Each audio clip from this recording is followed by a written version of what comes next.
This is Inform Your Resistance with Political Research Associates, or PRA.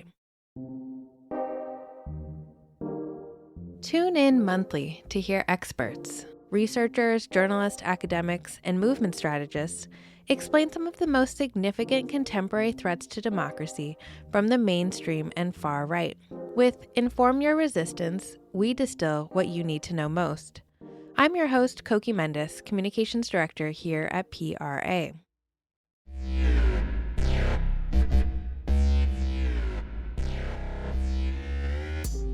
Today, I sit down with PRA Principal Research Advisor Steven Gardner to discuss the Prairieland case from North Texas, the verdict of which was read earlier this month. We discuss the implications of the case for ongoing organizing to resist the Trump administration with concrete advice from Steven on how to mitigate risk without demobilizing. Before I sit down with him, I'm going to summarize the case for listeners who are perhaps not familiar with the details, so that we can jump right into discussing its implications in the next part of this episode. On March 13th, 9 people were convicted on a variety of charges for their involvement in a shooting that occurred during a noise demonstration held on July 4th, 2025, outside the Prairieland ICE detention center in Alvarado, Texas. The defendants are Benjamin Song, Autumn Hill, Zachary Evitz, Savannah Batten, Megan Morris, Marcela Rueda, Elizabeth Soto, Inez Soto, and Daniel Sanchez Estrada. The convictions include providing material support to terrorists, conspiracy to use and carry an explosive, concealing a document or record, conspiracy to conceal documents, and discharging a firearm. Possible sentences for defendants in this case range from a minimum of 10 years to 60 years in prison. In addition to the 9 people convicted on March 13th, 7 additional defendants pleaded guilty to providing material support for terrorists in November of 2025. Nathan Bauman, Joy Gibson, Susan Kent, Rebecca Morgan, Lynette Sharp, John Thomas, and Seth Sykes may face up to 15 years in prison. Sentencing is set to take place in June of this year. So what happened on July 4th, 2025? In the days prior to July 4th, members in a Signal chat titled 4th of July Party organized a noise demonstration for the 4th outside of the Prairieland ICE detention center in Alvarado, Texas, in opposition to the Trump administration's ongoing program of mass deportation and incarceration of immigrants. The demonstration was intended to signal solidarity to the people detained within the facility. During the noise demonstration, defendants lit fireworks around the perimeter of the building and allegedly spray-painted graffiti on outdoor structures and cars in the parking lot. Police were called to the scene by correctional officers, at which point Officer Thomas Gross arrived and exited his car. According to protesters at the scene, Gross was aiming at 2 fleeing protesters when Benjamin Song began shooting in his direction. Gross was hit by a bullet, but able to return a handful of shots. It is unclear whether Gross was shot directly by Song or whether the bullet ricocheted off the ground and hit him. His medical records were not entered by the prosecution into evidence during the trial. Over the next several days, law enforcement investigated the demonstration and shooting, detaining the 9 indicted defendants and 7 others who pled guilty. In the process of investigation, Daniel Sanchez Estrada allegedly moved a box of printed material for which he was charged and convicted of corruptly concealing a document or record. These are the basic facts of the case, and in my interview with Steven, we will discuss more of the details of how the protest shooting and case unfolded, other instances of legal persecution of anti-ICE protesters, what these criminal cases tell us about the Trump administration's authoritarian project, and implications for protest organizers today. We will also link to more in-depth coverage of the Prairieland case in the show notes for a closer look at it.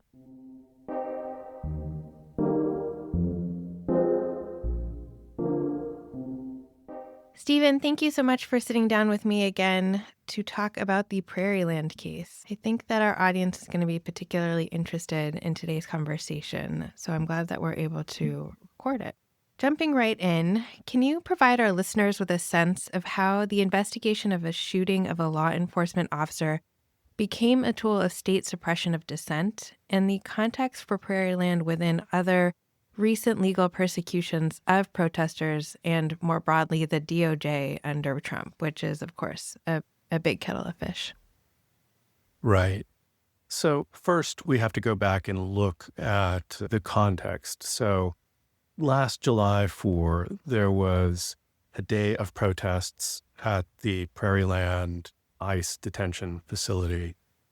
And a group of folks from the area decided they were going to do a additional protest that evening. And the events that follow are somewhat disputed, but there's a general picture that they were going to let off some fireworks, that some people were going to maybe, or at least they did. It's unclear exactly what the plans were, but some people did some graffiti, some vandalism. There was a decision that as a question of self-defense, people would bring weapons with them. There was never established any plan to shoot anyone. The one person who was convicted of shooting a law enforcement officer, Benjamin Song, is the convicted shooter. Doesn't exactly deny that he fired the shot. He says that it was not intended to hit the officer, and there's at least some evidence that what hit him was a ricochet, caused a minor injury. Said he was doing suppressive fire against an officer who had pulled his gun and was pointing it at someone. Again, this part is a little bit disputed. Probably happened very quickly. No one else fired a weapon. People did set off fireworks, and the government decided that this was conspiracy to use explosives to somehow attack this ICE facility. People were charged with riot, charged with conspiracy to support terrorists. And so at first, though, this was not the case. There was the charge of attempted murder. There were what you might say are predictable charges of a protest where there is some escalation and confrontation with law enforcement. So there was attempted murder, there was use of explosives, which were in fact fireworks, but there was no conspiracy charge. This comes about as a result of, and this is clear from the public statements of prosecutors and the DOJ, as a result of the executive order designating Antifa as a terrorist organization, which has no status in law. There's an anti-terrorism law that says you can't commit acts of terrorism, but there's no designation for domestic terrorist organizations. It's an important distinction. And we have to think about this then. They come back after this executive order and the memo that goes with it explaining why Antifa is so bad from the point of view of the Trump administration. It's kind of a obsession, and revise the charges and charge them with more things, including all of these conspiracy charges, which are what up the stakes in terms of, for everyone but Song, who was the shooter, up the stakes in terms of what kinds of sentences people could get and what kinds of evidence could be introduced, including this whole story about the existence of this quote unquote Antifa cell in North Texas, which most neutral observers consider to be nonsensical. So, and yet it has the political effect of saying that we can accuse you of being part of an organization we find antithetical to the regime and to the United States government, that even if it doesn't exist, based on the fact that you have ideas we don't like. And in this case, being Antifa, if you boil it down, it means you don't like what ICE is doing and you don't like the current administration. That is sort of the definition of political prosecution. And have we seen other examples of similar rhetorical and policy shifts under this administration that suggest that Prairieland is not the only case that has played out in this way? Yeah. Well, first, the DOJ has said this is only the beginning. We are going to continue these kinds of prosecutions until we eradicate what we're calling Antifa.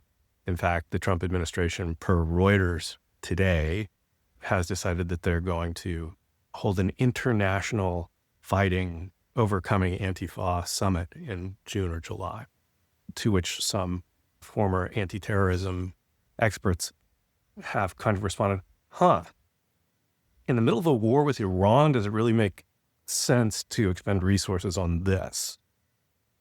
But the reality of the non-existent threat doesn't seem to faze the Department of Justice. So these are not exactly Antifa prosecutions. However, they are further instances of the use of conspiracy charges to press down, to resistance, to oppress. So we have the Broadview prosecutions, the Broadview 6, which is from a case in a Chicago suburb where they're during the surge, the ICE surge in Chicago. You have a group of 6 activists in particular who were charged with conspiracy to obstruct federal law enforcement. And 2 of those charges have been thrown out.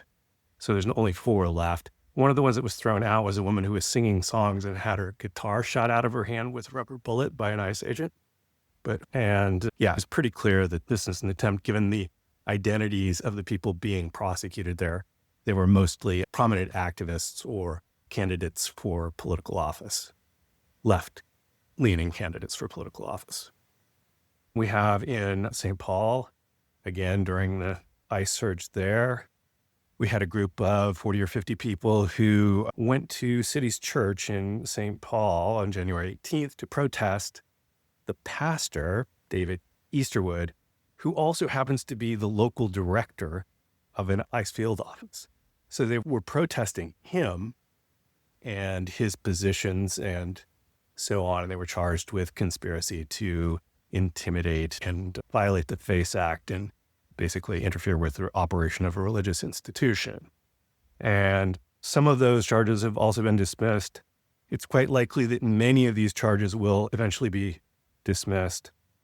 But that doesn't stop the reality of all of these defendants having to fight these charges at considerable expense and not more than a little anxiety for the long federal sentences they could receive. What made Prairieland different is the district that it was in, District of North Texas, where there was an amenable judge appointed by Trump, member of the Federalist Society, the right-wing legal entity that has provided most of the Trumpian appointees to the judiciary. And wow, it's cherry-picking their case that they want to make as a precedent.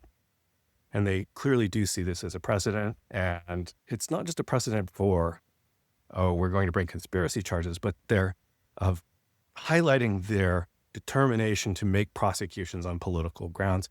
And we don't have to agree with all of the tactical decision-making of those folks who were convicted to say that this is overreach and it has political repercussions far beyond the 10 to 60 years that all of these people could spend in federal prison.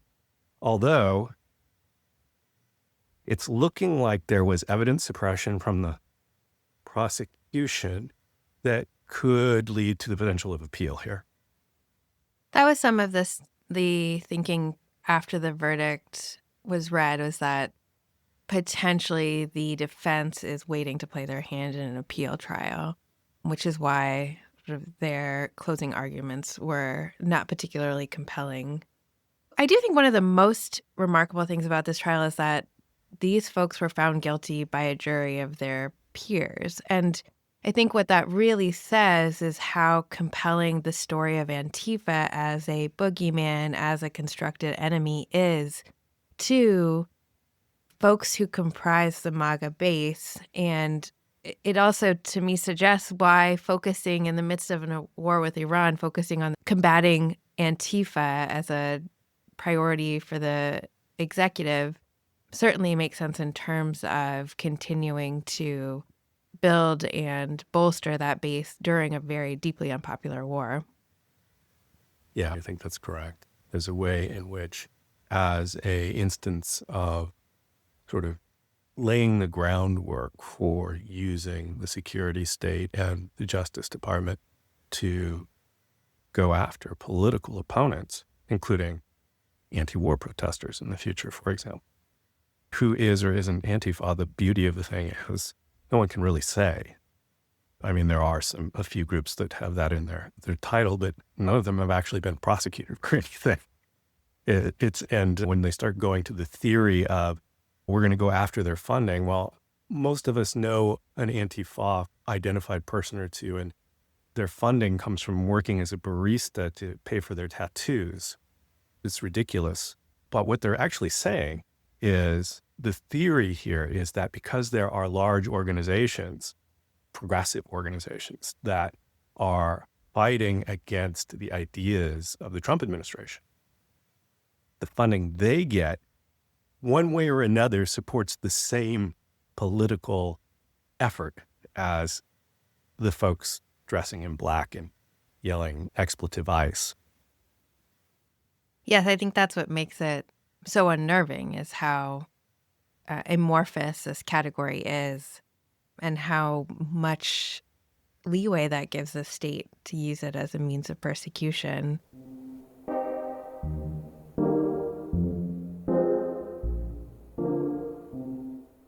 You and I are having this conversation on March 31st, following the third nationwide No Kings protest movement. And one of the reasons why we wanted to have this conversation and release it publicly to our audience is to understand the implication of, in particular, the Prairieland decision, but the other decisions or the other cases pending that you named, for protesters who are continuing and should continue to organize today. And one of the things in particular I would like you to speak to is, what is the role that Signal played in the Prairieland case, and what are the implications for the way that the prosecution used Signal chat transcripts? What does it suggest for those of us who currently use this communication tool to organize resistance to the administration? Signal is an end-to-end encrypted application that can only communicate with itself. And to be absolutely clear from a civil liberties perspective, the fact that we're using encrypted messaging, many people do this routinely for everything. Now, there's two roles here. One is part of the story, which we'll come back to. The other is just the evidence base. Phones, devices were seized, undeleted messages were recovered, and those messages told a story of people who did various things to plan this noise protest. The language that was being used in those chats, none of which, by the way, said, let's go and shoot some law enforcement people. That's not what it said. It said there was a discussion about weapons, apparently. It was a discussion saying that people thought that there was a chance that they could become the victims of gunfire from someone, and they wanted to be able to defend themselves. And in the state of Texas, which is an open carry state, this is perfectly legal. Now, my personal opinion about the advisability of this is a different issue. You can take one of my security trainings and talk about why I think that might not be the best decision making. It was perfectly legal, and it doesn't change protected First Amendment speech into non-protected speech. Now, if you shoot someone, that's obviously a crime and is not First Amendment protected. There may be self-defense, possible defenses, but in this case, that was not particularly asserted. The claim was that it was an accident, but the shots were fired, and that in itself would have been illegal. So there was a crime. It's just all of this ancillary conspiracy stuff. Anyway, Signal then is used to make a story. These are obviously, and the logic is this, and prosecutors don't even have to say this because this is common sense for most people in this country. If you're not doing anything wrong, why would you have to keep it a secret? And then there's the fact that Signal allows disappearing messages. Now, if there's a crime that has been committed and people are being charged, you can't legally go back and erase messages that you might have been party to anything that had to do with it. This would be concealing evidence. Mm-hmm. But Signal understands, like many kinds of privacy-related technology products, that you may not want every offhand comment that you ever made in a chat to be taken as potential evidence in the future for anything, including your dark humor joke or your irony that is not contextualized and allows these things to be automatically deleted after an hour, a day, a week, a month, whatever you want. Also, just from a purely practical point of view, you probably don't want years worth of messages clogging up your device memory. There's no reason to keep all of that. It is intended as ephemera, more like the flow of conversation than signed documents that are meant to be part of some kind of public record. So there's the story saying that using an encrypted app in the first place is evidence that you must be wanting to do something wrong. Well, the reality is millions of people use Signal. They use it all the time for everything, including chatting with their kids and sending a let's meet for coffee note, whatever else. The other thing is, this is when I'm talking to people, I'm in security trainings and so on, I'm telling them, look, let go of the cosplay. This language that has come to us around quote unquote security culture and language that has come from military, the same with kind of like the intimidating outfits and the tactical vests and this kind of thing. This is juvenile and it's not useful. However, it's also not illegal. And again, whether or not I think it's good tactics doesn't matter from the point of view is the Trump administration using it and the DOJ and Department of Homeland Security using it to leverage an idea of there is this dangerous militarized faction that is plotting to stop or to just somehow menace the United States. Now, there are factions who are planning. The difference between plot and a plan is just an intention to do something. And that intention is to legally protest and politically change people's thoughts, candidates who are elected, opinions of elected officials, and so on. All of that is protected legal speech and essential to the functioning of sort of any kind of democracy. And this is really what we're looking at the edge of. I'm not saying that graffiti on federal vehicles and destroying security cameras is protected speech. It's not. But it's also a stretch to call this terrorism threatening the existence of the United States or even that particular ICE facility.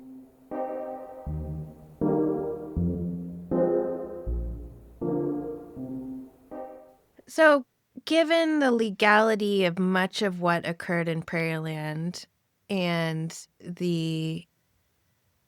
but yet the resulting verdicts and charges for this group of folks in Texas, what advice would you give to protesters between balancing what is technically legal but potentially non-strategic in an era of extra-legal persecution by the state? Well, understand that anything that you put into writing, including into an encrypted chat, could and will become part of a public record if someone is prosecuted. Now, if those messages have been auto-deleted before the prosecution, before the charges are met, before anyone is arrested, then obviously they can't be used. But there's no way you can guarantee that everyone who's involved with that chat will follow that protocol.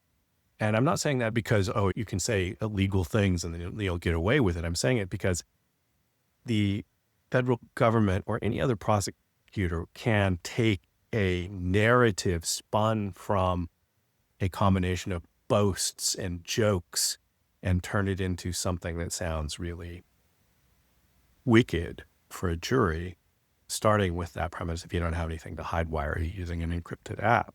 Well, there's plenty of valid political strategic reasons for why you wouldn't want to make your tactics and your strategy available to potential opposition before the fact.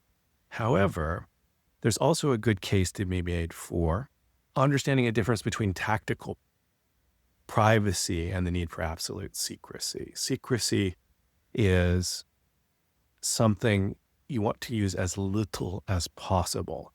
And basically, you don't want to be in a position where you may decide that you're just going to use Signal for everything, but you also need to understand that you want to minimize the ways in which you are using language that is not necessary. Language that references scouting the perimeter or this kind of militarized lingo that comes to us from the movies and television, just James Bond nonsense. What you're doing is you're planning to make a political statement and use those chats to get people together face to face so they can look at each other and talk about, and where they can signal, yeah, I'm being ironic, which often does not come through in chat. Also, be really clear stating, and even if you're not going to state it right up front ahead of the time, at the time of your protest, you need to be able to say why you're doing it and make that really clear so that your goal, your political goal, is explicit.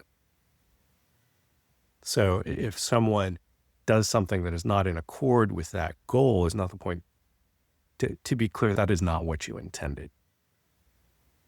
People are going to have disputes. There's always been disputes. There's always going to be disputes about what tactics are justified under what circumstances.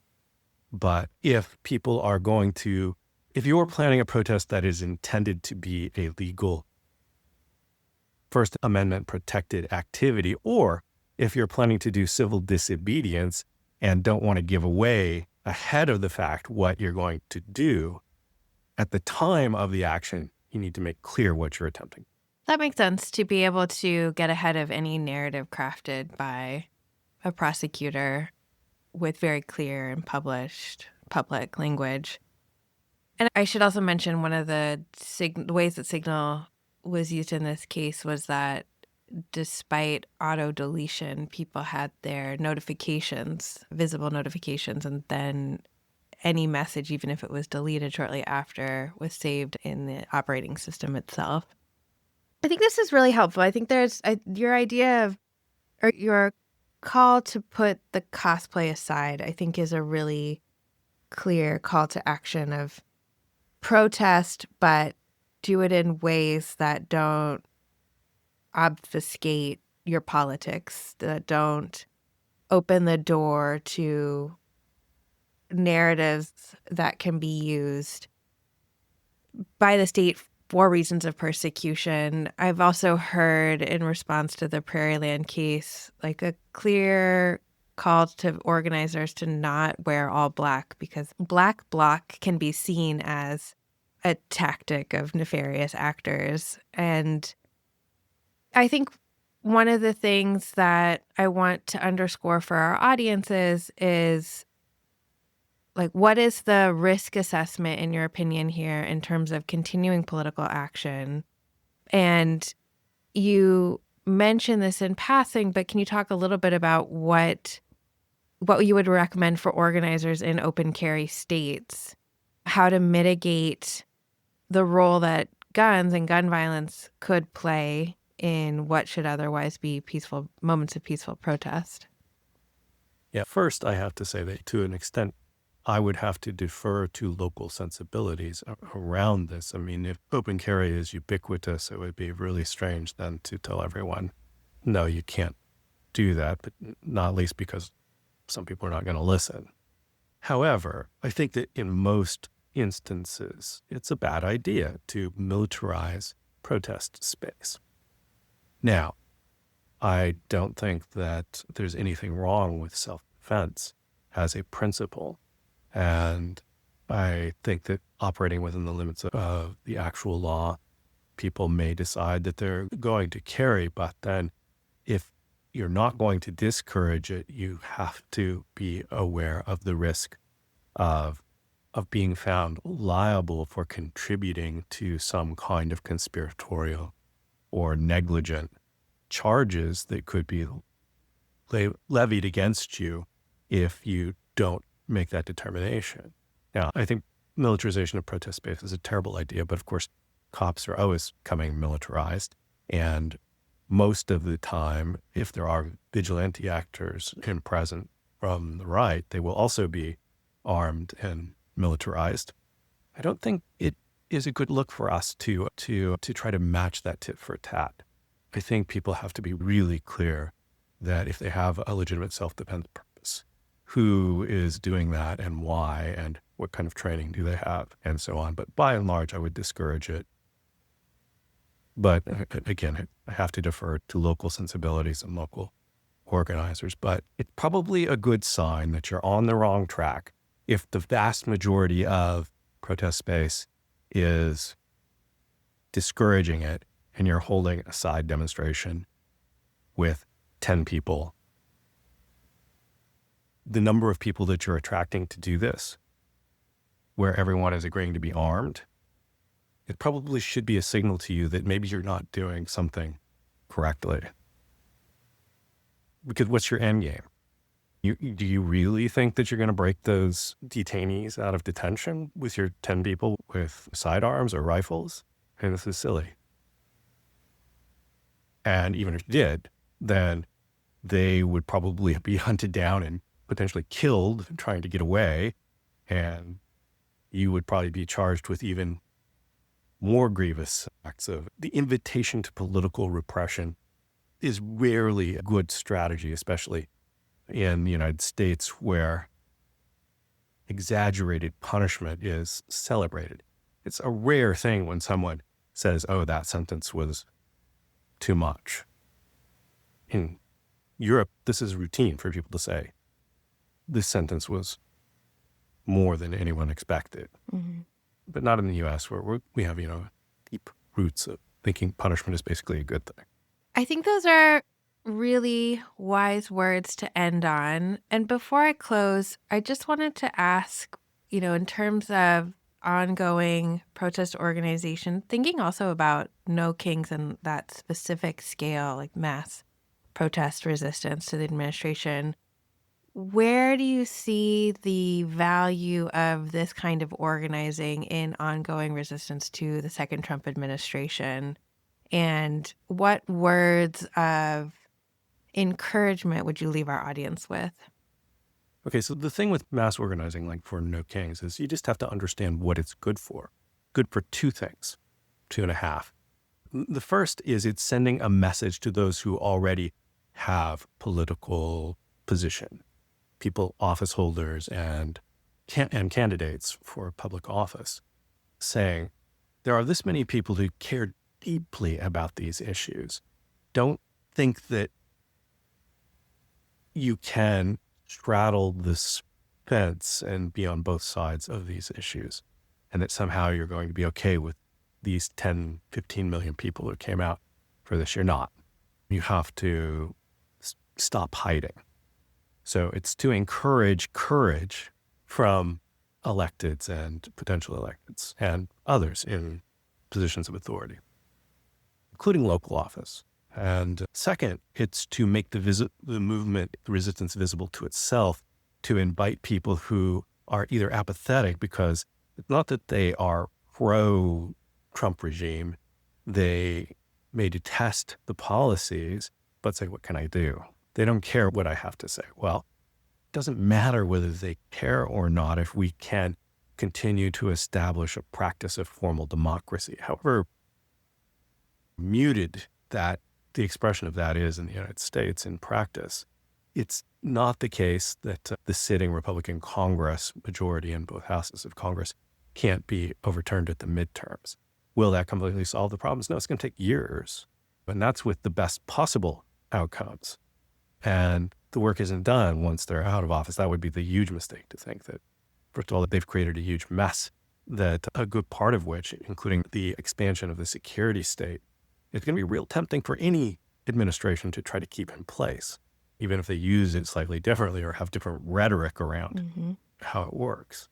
And that really needs to be dismantled and defunded, and those funds shifted to something more useful, which would be almost anything, just short of just handing it to billionaires.